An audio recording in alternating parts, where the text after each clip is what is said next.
हो भाई, तू एवढा काही सिरियस घेऊ नको. जस्ट मी प्रँक करत होतो. हॅलो गाईस, तर आईने ना आपल्यासाठी मस्त प्रकारे असा हलवा बनवला आहे. आणि ना आईच्या हाताचा हलवा म्हणजे अप्रतिम गाईस. आजपर्यंत म्हणजे मी खाल्लाय तर आजपर्यंत मला असं कधीही आठवत नाही की तो चांगला नाही बनला.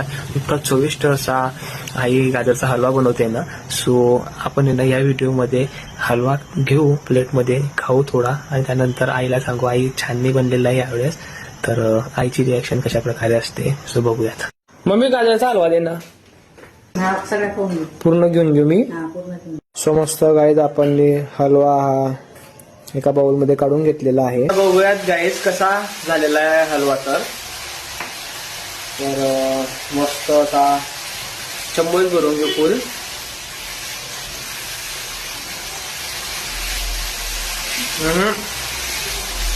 बरोबर नाही झालाय का मी यावेळेसचा? कशाला खात नाही ना, दरवेळेस एकदम बाहेर होत होता, पण यावेळेस काम चांगलं झालं नाही.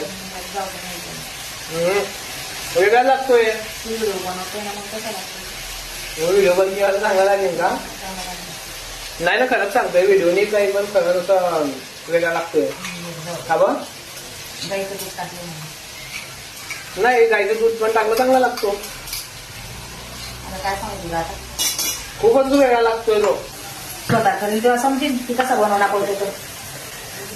हो भाई, तू एवढा काही सिरियस घेऊ नको. जस्ट मी प्रँक करत होतो की तुला कसं वाटतं, तू काय म्हणतो त्याबद्दल, काय रिॲक्शन देते तर.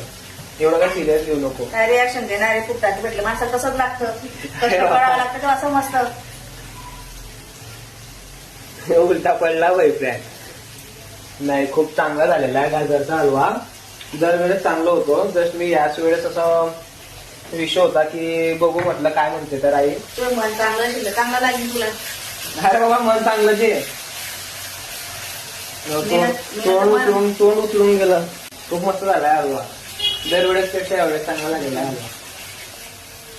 Okay okay.